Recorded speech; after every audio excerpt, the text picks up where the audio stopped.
정보가 있는 시사 토크쇼 장윤선의 팟짱.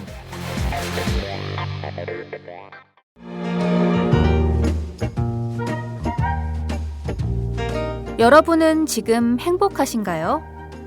그렇다면 우리 사회도 행복할까요? 나는 그럭저럭 행복하다고 말할 수 있을 것 같은데 두 번째 질문에도 자신 있게 네라고 말할 수 있을까요? 무엇이 나뿐만 아니라 우리까지 행복하게 만들까요?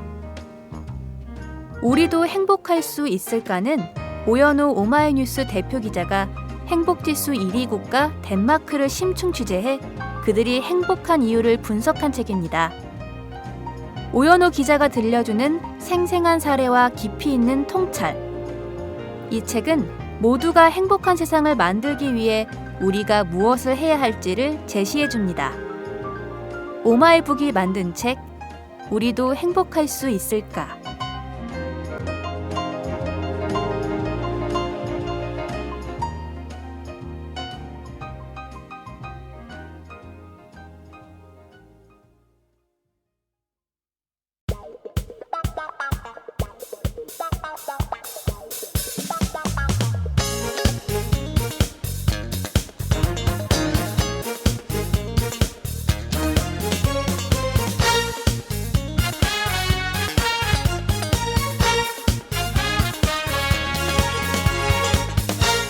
김종철의 비언프 비즈니스 언프렌들리.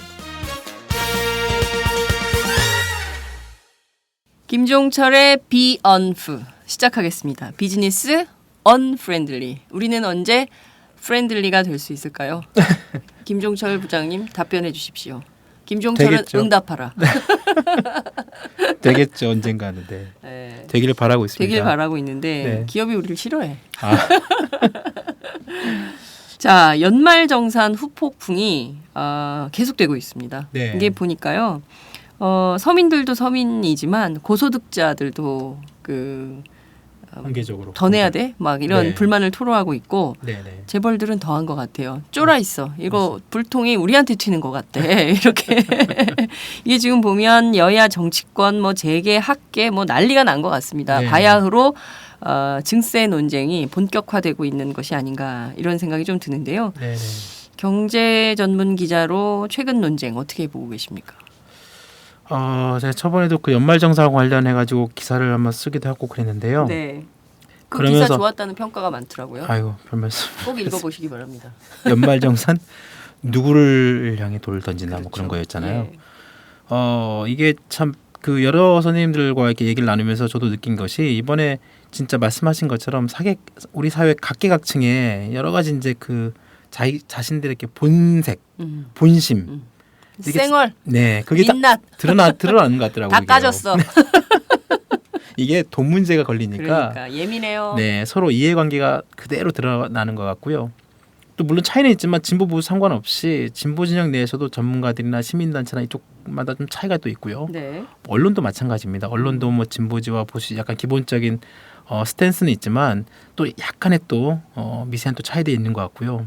여하튼 뭐 결론적으로 어떤 좋은 정책이라도 이렇게 보면 뭐 100% 모든 계층을 만족할 수 있는 건 그럼요. 없잖아요. 네, 그래서 문제는 이제 이게 정부와 지도층 그리고 정부 정책 당국자 이런 사람들의 철학이 참 중요한 것 같아요. 네. 그리고 이것이 얼마나 그 보편 타당하게 많은 사람들한테 적용이 되고 또 그것이 인정이 되는지 또 그런 제도를 만드는 게 되게 중요하고 또 이것을 어떻게 국민들하고 잘 소통하느냐 이게 참 핵심인 것 같습니다. 그렇습니다. 이번에. 네네. 중요한 것은 그 보편적이냐 네. 그리고 중요한 것은 그 조세 형평성이 실현되는 방향이냐. 그러니까 맞습니다. 가진 사람들은 더 내고 네.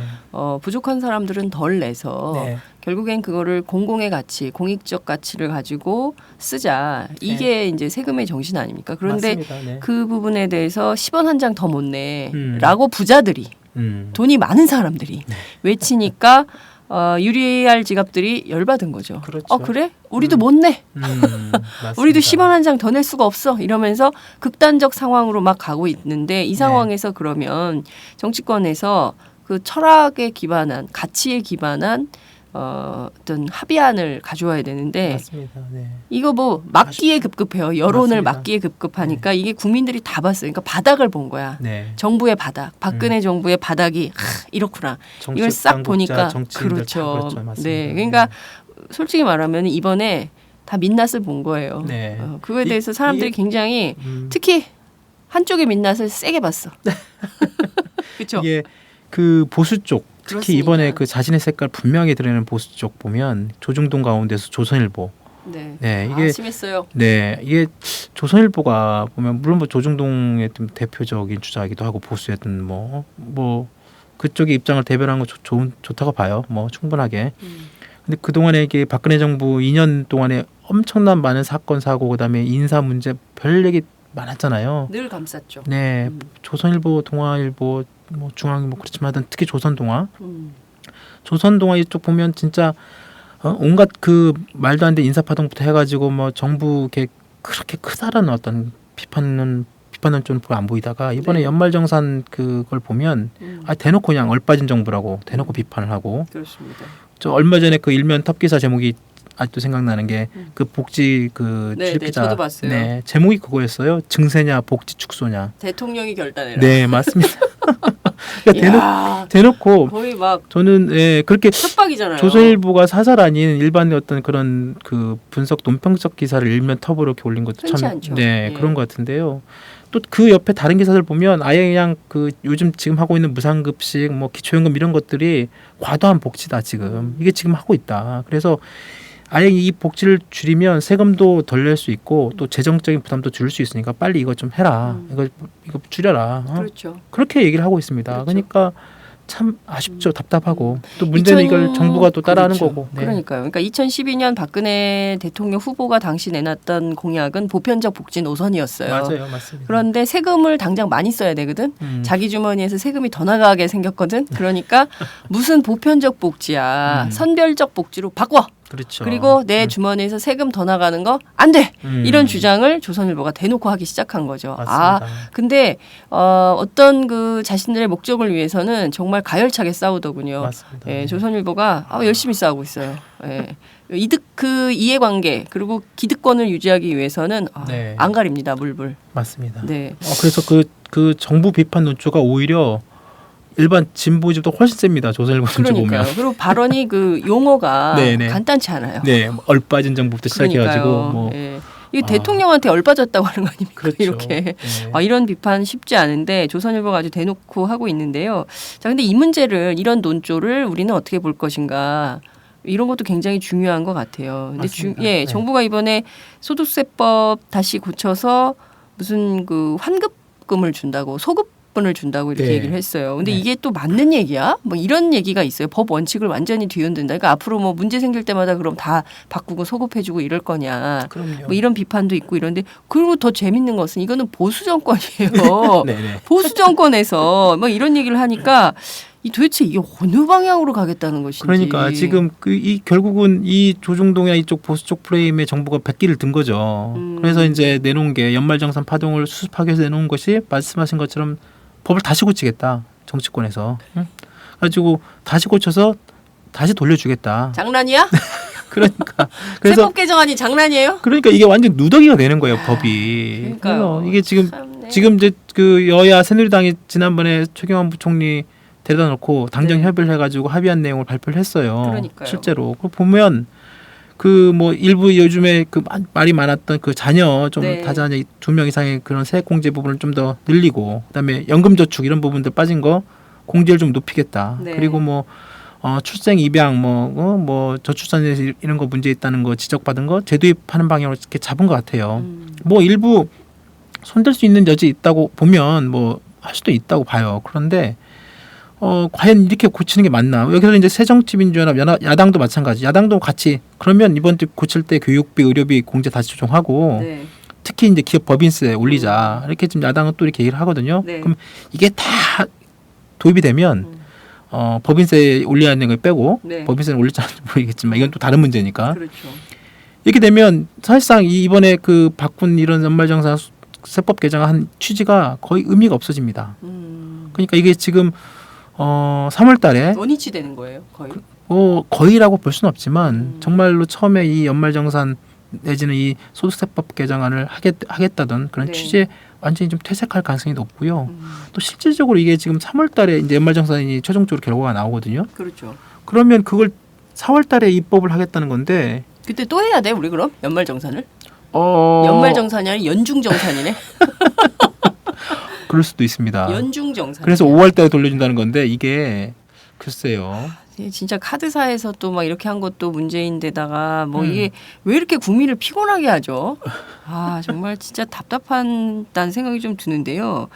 자 그런데 지금 여야 정치권 입장도 입장이지만 현실적으로 이게 가능한 건지 또 네. 사람들이 굉장히 궁금해하고 있어요. 그러니까 맞습니다. 말이 좋아서 당정 협의로 뭐 이렇게 해서 소급을 해드리겠습니다라고 발표는 해서 일단 여론을 잠재우긴 했지만 네. 현실적으로 이것이 타당한가? 그래서 네. 정말 5월에 내 급여 통장에 소급분이 들어올 수 있다는 것인가? 네. 라고 생각을 하는 거고 일말엔 또 기대도 있어요. 기대 그래도 몇 있습니다. 푼이라도 좀 더 들어오지 않겠어? 네. 이런 생각을 한단 말이에요. 네, 네. 근데 이게 진짜 가능한 건가요? 이게 저도 궁금해서 솔직히 그 국세청이나 네. 정부 쪽 사람들이나 그다음에 뭐 일부 세법 전문가한테 물어봤어요. 네. 그거 뭐 지난주에도 그랬고 이게 공무원들은 딱 하는 얘기가 그냥 아이 뭐 법 만들어지면 우리야 뭐 집행하는 거니까 하라고 하면 해야지요. 뭐 그런 반응이에요. 네. 그런데 그게 정말 만만치 않다, 쉽지 않다. 이게 뭐 받아가지고 다시 돌려주고 뭐 이거 다시 또 해당 급여 통장에 넣어주고 이런 것들이 말이 쉽게 할 수는 있지만 이게 여러 가지 그 단계적으로 쉽지 않은 부분들이 많고 이게 또 3월에 연말정산이 이제 완료되면 이제 이게 구체적으로 드러날 거 아니겠습니까? 정말 누가 얼마나 더 세금을 내는지 그리고 정말 또 억울한 직장인들이 있는지 이거 분석이 해봐야 돼요. 네. 이게 1,600만 명인데요. 1,600만 명을 1,600명도 아니고 응, 1,600만 명. 그렇습니다. 그거를 다 분석을 합니다. 이제 뭐 계층별, 계급별, 계층별, 뭐 소득 분위별 뭐 해가지고 얼마 네. 내는지 그래서 그걸 분석하고 계산하는데도 물리적 시간이 필요하다는 거예요. 국세청 죽어났네. 그렇죠. 야근 엄청 하셔야 돼요. 기재부, 뭐, 세제실 난리 네, 났네. 맞습니다. 예. 그래서 지금 입이 나와 있어요. 말은 못 하고. 응? 이거 어떻게 해야 되나? 설 연휴 못 가시겠다 이분들. 그러니까 그러면서 그렇게 그 분석된 내용을 가지고 네. 이제 세법 개정안을 만들어야 되는데 이것도 말 그대로 여야에서 국회에서 또 논의를 해야 되잖아요. 그러니까 이게 시간 자체가 만만치 않고 물리적으로 불가능한 시간이에요. 그래요. 이게 보면 이게. 분석하는데 1,600명도 아니고 1,600만 명의 데이터를 네. 분석을 해서 다 통계를 내야 되는 거 아닙니까? 맞습니다. 다 통계를 내서 아무리 이걸 빨리 한다고 하더라도 글쎄요. 초인적 힘을 발휘해서 우리 공무원들이 물론 적극적으로 물론 하신다면 뭐 컴퓨터로 할 수도 있겠죠. 네, 뭐 예. 컴퓨터 돌리고 뭐 슈퍼컴퓨터 돌리고 뭐 이렇게 예. 하신다고 한다고 한다고 해도 네. 오류가 있겠죠. 또. 맞습니다. 예, 오류가 있어서 또 뭐 여기에 문제가 있네 없네라고 난리를 그렇죠. 치면서 올 한해 연말정산으로 연중정산으로 한 해가 마무리될 것 같다라는 불안감이 드는데요. 더 웃긴 거는 이게 분석 과정에서 이제 납세자 들어가는 게 자료가 뚝 나오잖아요. 네. 이제 형평성 문제가 나옵니다. 또 분명히. 그렇죠. 왜냐하면 누군 분명히 소급해준다고 했으니까. 그러면 이게 이제 그 세금이라는 것이 형평성, 소급 적용을 중요하죠. 해가지고 분명히 돌려받는 사람이 있고 또 분명히 그렇지 못한 사람이 있을 겁니다. 비슷한 구간에 있는데 쟤는 그렇죠. 받는데 나는 못 받아. 그렇죠. 이게 아. 턱걸이가 되면서 저희 지금 오늘 방송 3명 중에 네. 누구는 또 돌려받는데 누구는 돌려 못 받아. 아 진짜? 그렇게 되면 갑자기 이게 매의 눈이 되는데 누가 그렇죠. 돌려받을 건지? 그렇죠. 그렇게 되면 상대적으로 혜택을 또 못 받는 사람이 나오게 되고 네. 그러면 또 분명히 공평성 문제를 또 들고 나옵니다. 그렇습니다. 그러면 또 사회적 논란이 또 생겨요. 그럼요. 그래서 이렇게 자꾸 바꾸고 또 이렇게 또 뒤집고 그렇게 되면 정말 아까 말씀드린 것처럼 2013년에 그 세법 개정할 때 정부나 정치권 그때 막 논의할 때 그럼요. 소득 재분배 효과 뭐 이런 것 여러 가지 이런 것들 이번에 좀 일정 부분 이런 나타난 이런 부분들이 사실상 다 후퇴되고 또 사회적 논란 또 일어나고 한마디로 말하면 또 다시 옛날로 가자는 것밖에 안 됩니다. 예. 네. 말씀하신 얘기를 들어보니까 그냥 좀 더 받는 좀 돌려받는 사람들이 밥 사고 끝낼까? 그런 건 어떨까라는 생각이 좀 들기도 하는데 네. 말씀하신 대로 지금 조세 형평성은 굉장히 예민한 문제이거든요. 그렇죠. 그리고 이게 형평성이 유지가 안 되면 누가 세금을 내려고 하겠습니까? 세금 많이 내고 싶은 사람은 없거든요. 아니 많이 낼 수 있어요. 돌려받는 복지가 크면. 그럼요. 뭐 네네. 예컨대 무슨 학교도 다 무료로 다녀, 학교, 대학교도 의료. 무료로 다닌다, 맞습니다. 뭐 의료, 연금. 그쵸, 연금 뭐 이런 게 다 된다면 당연히 낼 수 있죠. 그런데 우리는 내는데 돌려받는 게 없어. 거의. 그렇기 때문에 그 사람들이 내는데 굉장히 주머니를 열기가 쉽지 않은 상황인 것 같아요. 근데 무엇보다 이게 보면 많은 사람들, 부자, 재벌 이런 사람들이 훨씬 더 세금을 많이 내야 되는데 사실 그런 게 거의 잡히질 않았어요. 지난번 네네. 세법 개정안 때. 네네네.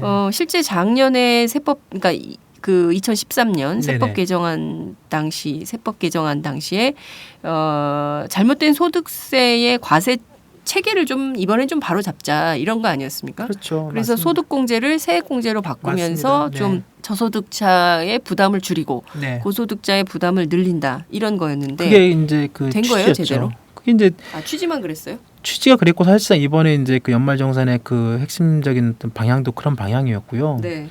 이 소득세라는 게 그 우리나라에 여러 가지 많은 세금들이 있지 않습니까? 네네. 그 뭐 부가세부터 포함해가지고 법인세 여러 가지 세금들이 많은데 특히 이 근로소득세 같은 경우는 누진세를 아주 대표하는 세금으로 알려져 있어요.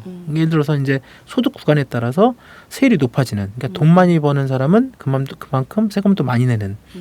그게 이제 이 근로소득세, 소득세 내용인데 네. 말씀하신 것처럼 2013년 소득세법을 바꿀 때 정부와 정치권이 이런 그 근로소득세 이 구간 이 내용들 이런 그 누진세 이런 부분들이 제대로 그 동안의 그 과세 체계가 적용이 잘 안 되고 있었다. 그래서 이거를 제대로 좀 바꿔보자라는 네. 것이 이제 그 2013년 세법 개정안이었고 실질적으로 이번에 그 통계가 증명을 해보고 있는 게 뭐냐면 국세청이 이제 국세통계연보라는 책이 있습니다. 네. 굉장히 두꺼운 책자, 몇천 페이지 되는 그 책자가 나오는데요. 네네. 매년 이 그 세금 관련 내용들이 다 들어가 있습니다. 이 책자 안에. 그게 이제 2009년부터 2013년까지 그러니까 지난 MB 정부 때죠. 네. 1인당 근로소득세 부담을 쭉 조사를 해보니까 네. 총 급여가 4천만 원 이하. 연봉. 네, 그렇습니다. 약 13만 원 정도, 6천만 원 이하가 한 9만 원 정도 세금이 늘었어요. 뭐야 이게? 그러니까 이제 이거는 전해잖아요. 이제 연말정산 이번 세법 개정안이 바뀌기 전이에요. 바뀌기 전에 그 4천만 원 이하, 그다음 6천만 원 이하까지 세금이 조금씩 늘었어요. 네네. 그런데 실질적으로 8천만 원 이상, 1억 원, 2억 원 이런 사람들은 오히려 세금이 확 줄었습니다. 2만 원, 뭐 1억 원 이하는 38만 원, 3억 원 이하는 185만 원 정도 세금이 줄었어요. 세상에. 그 이유가 뭐냐면 아까 말씀드린 것처럼 각종 소득 공제를 다 받았기 때문에 네. 다 환급받고 오히려 세금을 덜 낸 꼴이 된 거죠. 말이 안 되죠. 이거는. 그래서 이렇게 소득세율을 굉장히 높게 해봤지만 아무런 의미가 없는 거예요. 소득 공제를 많이 해줬고 뭐 기업에는 뭐 비과세네 뭐 여러 가지 세율 자체를 깎아주기도 했고 그러니까 결국은 있는 사람들 그다음에 자기 능력에 맞게끔 세금을 내야 되는데 그게 뭐 조세 원칙 우리가 말하는 그렇죠. 형평성 이런 부분들인데 이런 것들이 그냥 그동안에 무너져 왔던 것이죠. 그래서 2013년 세법 개정 때 이걸 바로 고치자 해서 고친 게 이번에 나왔던 것이고 네. 이번에 그렇게 나왔던 것이 연말정산 해보니 막 고소득자들도 굉장히 늘긴 했지만 네. 중상위 계층, 중간층에 있는 직장인들이 덩달아서 직격탄을 맞은 거죠. 왜냐하면 과거에 세금을 연말 소득이 확 올라가면서 지난주에도 말씀드렸지만 올라가면서 자기가 환급 받아야 될 돈을 못 받고 오히려 더 내거나 토해내야 되는. 네, 덜 받게 되면 사실상 세금 부담이 늘어났다고 느껴지는 거죠. 그렇습니다.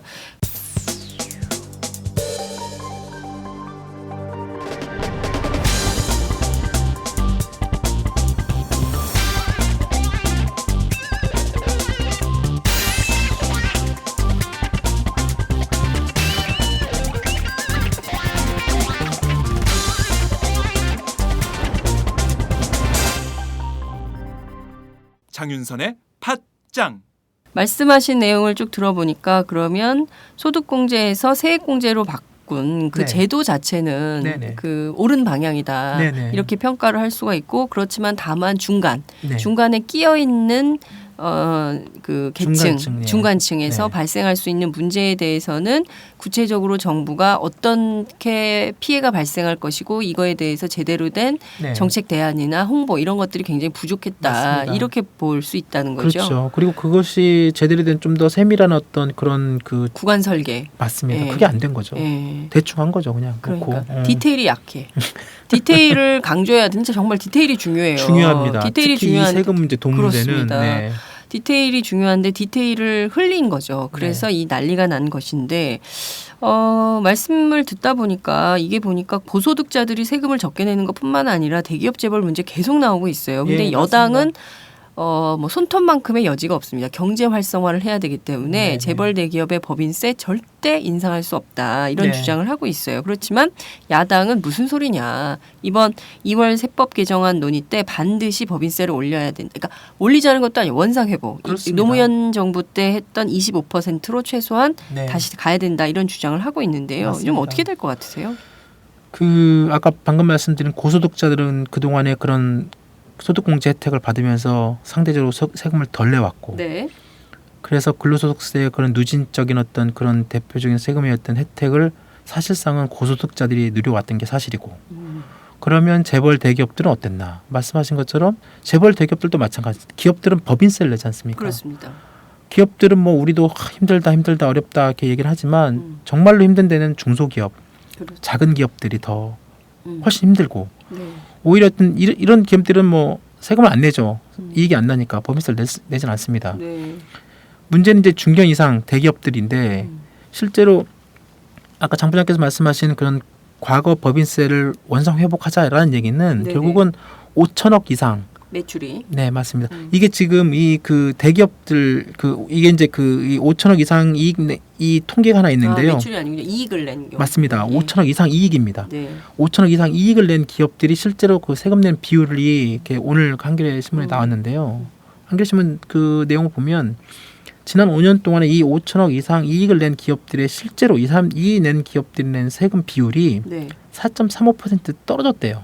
4.35% 포인트나 떨어졌다, 네. 낮아졌다는 거죠. 네네네. 그러니까 이것도 이제 국세통계연부에 나와 있는데 네. 이게 이제 그 최고 소득 기간, 소득 구간이죠, 구간. 네. 5천억 이상 이익을 낸 기업들의 실효세율이 2009년에 20.72%에서 네. 2013년에 16.37%. 근데 왜 이렇게 떨어진 거예요? 4.35% 포인트가 떨어지는데 네. 이게 그 이명박 정부 때 네. 말씀하신 법인세 최고 구간이에요. 이게 이제 구간별로 이렇게 있지 않습니까? 그렇죠. 법인세도 예, 예. 최고 구간 세율이 25%였는데 그러니까 진짜 돈 많이 버는 기업들이죠. 이 법인세 최고 구간의 세율을 25%에서 22%로 3% 포인트 떨어뜨렸어요. 네. 이명박 정부 때. 그러니까 이 떨어뜨리는 것이 굉장히 큰 이득이 된 겁니다. 이들 5천억 이상의 이익을 낸 기업들 입장에서는. 그러니 뭐 실질적으로 실효세율이 4.35% 포인트 떨어졌다고 볼 수도 있는 거고요. 네. 이 3% 포인트 법인세 감세가 굉장히 결정적인 역할을 했고, 그리고 또 이 기업들한테는 연구개발 투자 뭐 이런 여러 가지 명목으로 비과세, 세금 감면 혜택을 많이 줬습니다. 그러니까요. 그러니까 참 이게 고소득자 아까 말씀드린 2억 원, 뭐 연봉 3억 이 사람들이 네. 막 엄청난 세금을 줄였다는 것 네. 마찬가지로 기업들이 제일 잘 나가는 5천억 이상의 어떤 그런 대기업들, 이익을 내는 대기업들이 실질적으로 엄청난 세금을 덜 내왔다는 거죠. 근데 참 이거는요 이렇게 하면 안 되는 거 아닙니까? 양심적으로 양심은 기대하기도 어렵고 그렇죠. 죄송해요 제가 잘못 말한 것 같아요. 양심 죄송해요 제가 잘못했고요. 그게 아니라 이것은 네, 누군가는 상식적으로 판단을 해서 맞아요. 이거는 조치를 이게 정부는 세수를 확보해야 되는 조직이잖아요. 그렇습니다. 그러면 네. 세수를 확보해서 돈을 마련해서 어딘가에 일을 하려면 돈이 필요하니까 그런 정부 입장에선 당연히 많이 낼 수 있는 대기업 때 세금을 걷어야 되는데 왜 이렇게 대기업을 봐주는 것인지 뭐 좀 또 다른 의도가 있는 것은 아닌지 여기에 뭐 정경유착의 흔적이 있는 것은 아닌지 자꾸 의심을 하게 되는 거예요. 그렇죠.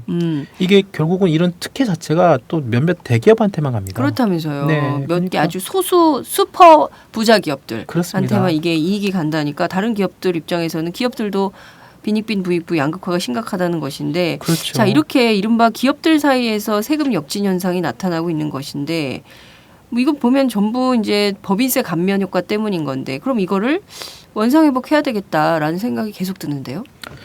맞습니다. 이게 지금 나오는 얘기가 뭐 지금 야당도 마찬가지예요. 아까 말씀하신 것처럼 모든 기업에 세금을 올리자는 게 아닙니다.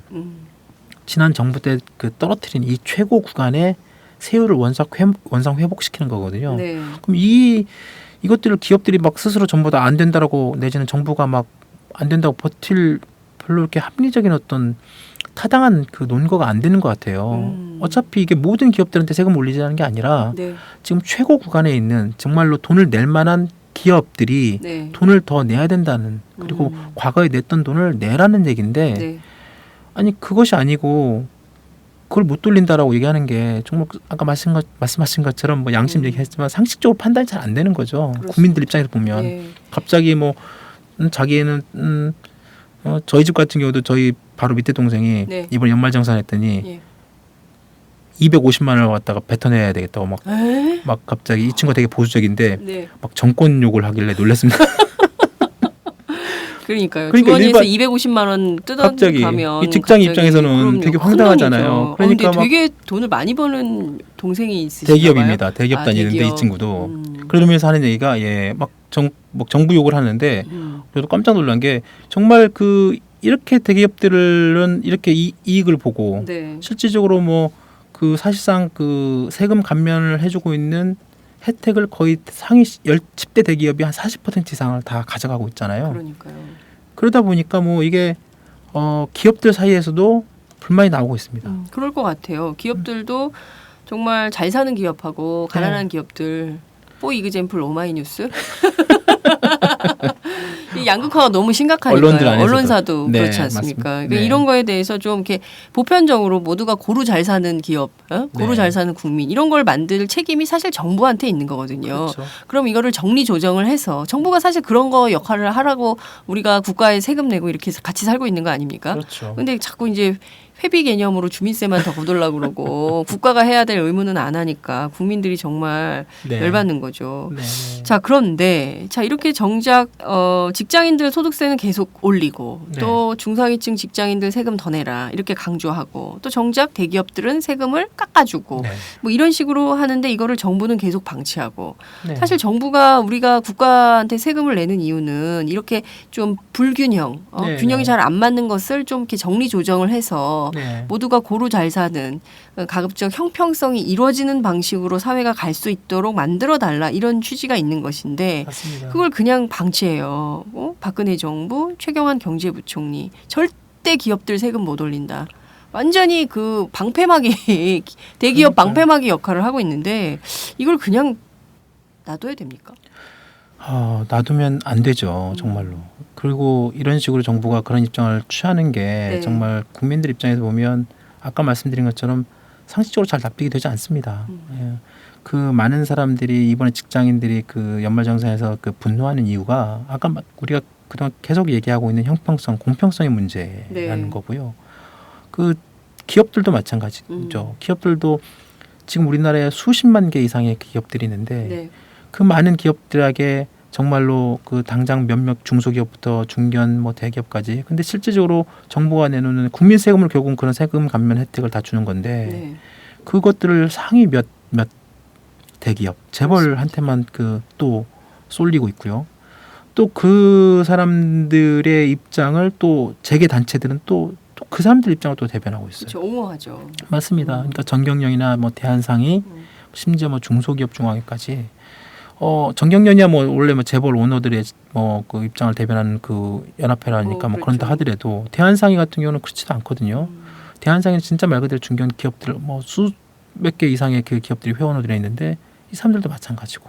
그 얘기는 뭐냐면 기업들도 힘들다. 그리고 돈을 벌여야 뭐 세금 낼 거 아니냐. 네. 응? 물론 맞는 말인데 적잖은 기업들한테 뭐 세금을 내라는 게 아니라 이익을 내고 그것도 많은 이익을 내고 있는 물론 삼성전자 현대자동차 이번에 작년 연말에 올 최근에 나온 그 뭐라고 해야 되나요 뭐 그 결산 네. 그 내용들 보면 작년 한 해 영업이익이 재작년보다 훨씬 줄었습니다. 물론 최근에 뭐 경기 침체 포함해가지고 여러 가지 그 여건이 좋지 않았기 때문에 네. 이익이 줄었지만 그래도 불구하고 수십조 원씩의 영업이익을 올렸거든요. 이 두 회사가. 수십 조요. 그렇죠. 삼성전자만 해도 삼성전자만 따져 지금 한 20조 가까이. 또 사내여보금도 맞습니다. 쌓아놓고 있잖아요. 그러니까 수백억씩. 이 사람들 얘기가 결국은 이 사람들 얘기는 그냥 세금 올리면 기업 활동을 우리가 위축받을 수 있다. 그러니까 우리는 지금도 세금이 늘어나고 있다. 뭐 일부 얘기하고 있습니다.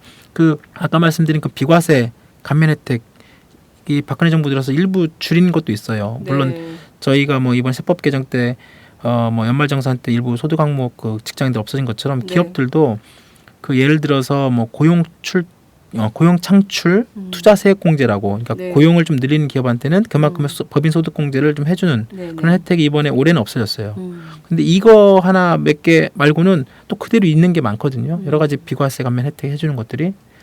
근데 하필이면 고용 늘리는 기업 그러면은 실업 문제 심각한데 이것도 그렇죠. 이제 사람 안 뽑을 거 아닙니까? 그렇죠. 이것도 이거 솔직히 명목으로. 이거를 갖다가 이것도 없앤 게 좀 이상해요. 차라리 이거를 차라리 좀 더 살려주고. 세액 공제 혜택을 주고 네. 차라리 연구개발이나 이런 다른 부분에 좀 더 그렇죠. 줄여나가면 좋은데 네. 연구개발 여러 가지 비과세 감면 혜택이 훨씬 더 큽니다. 네, 이것보다. 그러니까요. 그러니까 좀 쉽고 좀 적은 것들은 먼저 우리도 뭐 쉽게 말하면 이제 일몰이라고 하는데 네. 종료하겠다. 대신 큰 것들은 그대로 가져가겠다. 이런 것들이고 하여튼 이런 식으로 수십 년 동안 정부나 기업들이 해왔습니다.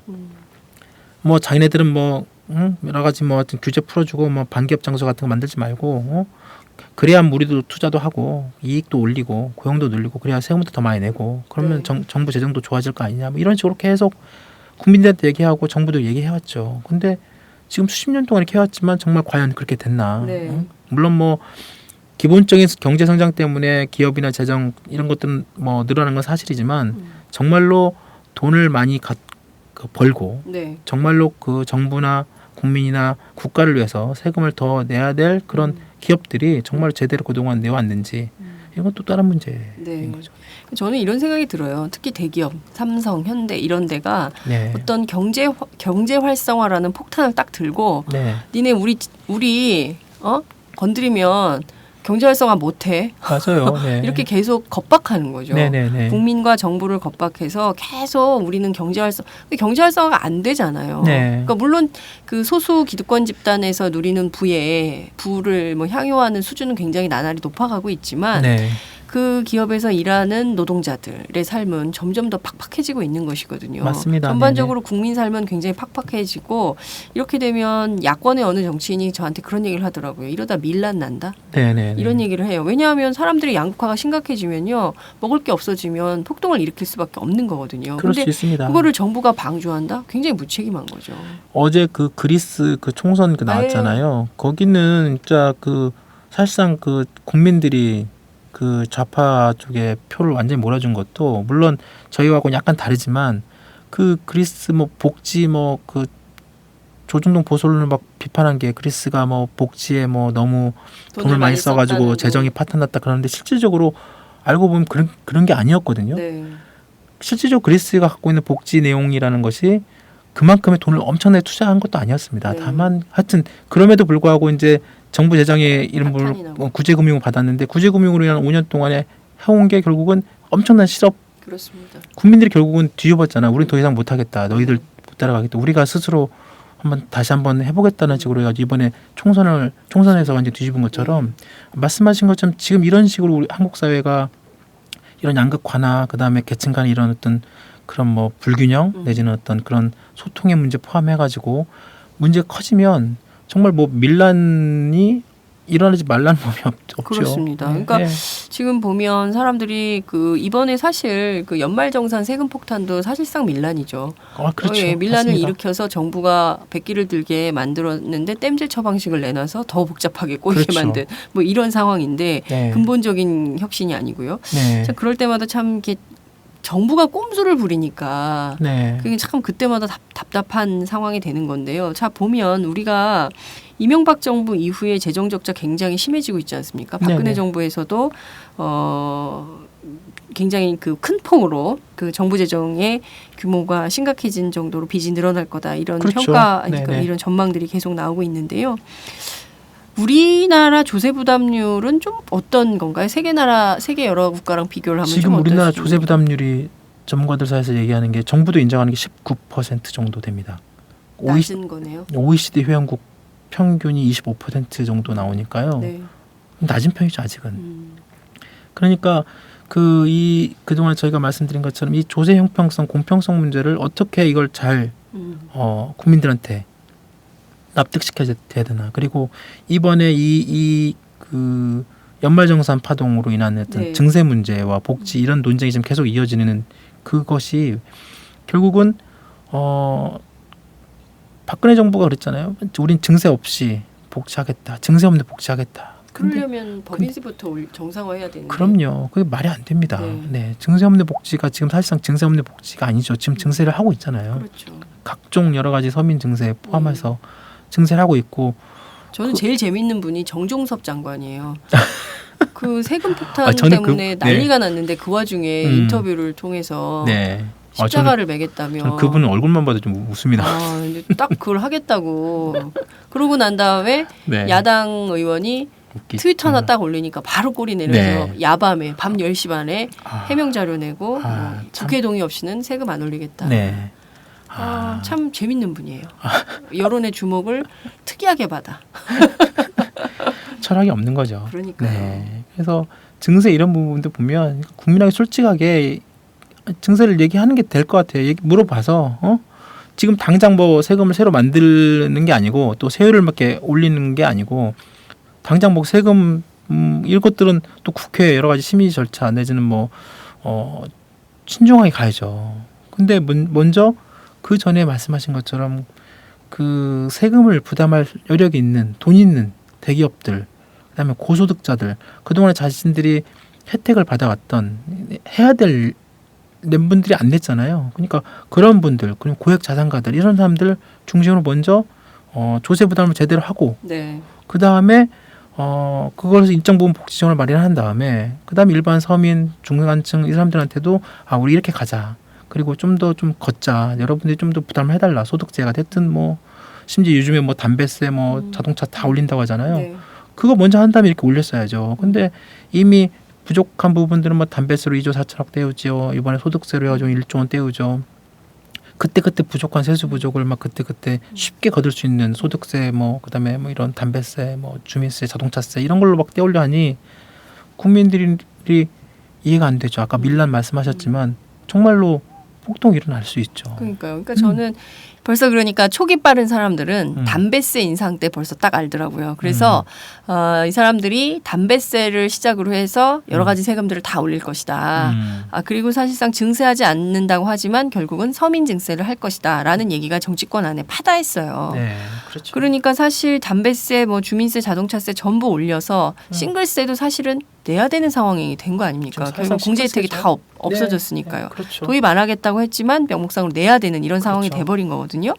그러면 사실 이 조세제도 관련해서 박근혜 정부가 정말 지금까지 했던 거 진짜 잘못했다라고 반성하고 그리고 네. 새로 조세 혁명을 해보겠다. 네, 네. 그리고 그것은 있는 사람들 네. 부자 증세부터 시작하겠다라고 하면 저는 지금 박근혜 대통령 지지율 막 곤두박질하고 있지 않습니까? 네. 저는 삽시간에 올라갈 수 있다고 봐요. 그렇죠. 여기서 정말 중요한 건 박근혜 대통령의 결단이죠. 조선일보식으로 말하세요.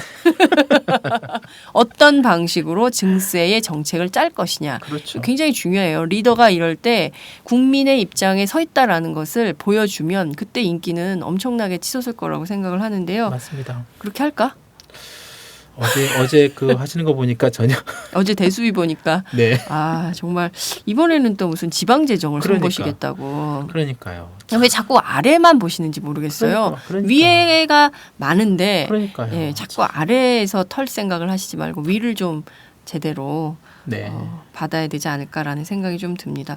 제 생각에는 이 연말정산 문제로 시작이 됐지만 앞으로 증세, 복지 문제 논란이 계속될 것 같아요. 맞습니다. 이게 논쟁이 한번 계속 될 것 같고요. 말씀하신 것처럼 박근혜 대통령이 결단하시면 됩니다. 그리고 약속 지키시면 됩니다. 뭐 자기 그 복지국가 하겠다고 그리고 뭐 그 보편적 복지 하겠다고 그 부분들 약속 지키면 되죠. 그걸 안 지켜서 문제가 되는 거죠. 그렇습니다. 네.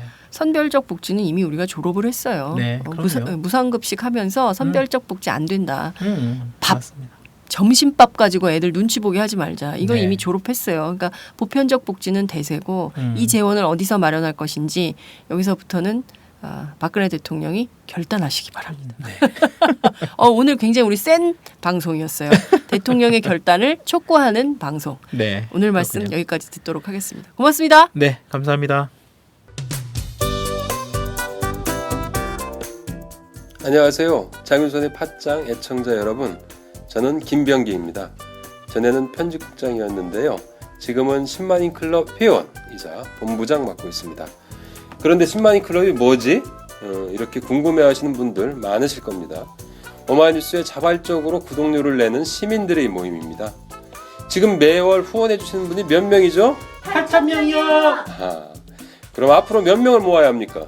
10만 명이요. 참, 갈 길이 멉니다. 그런데 조중동 구독자는 많게는 100만. 이래서 진보 언론 살아남을 수 있을까요? 10만인 클럽 후원으로 만들어지는 팟짱 응원하고 싶으시다고요? 지금 전화주세요. 02-733-5505로 전화하셔서 내 손번호 274를 꾹 누르세요. 오마이뉴스 기사의 모든 기사 하단에 동그란 주황색 배너를 누르셔도 됩니다. 여러분들의 참여로 팟짱이 웃음소리 더 커질 수 있습니다. 감사합니다.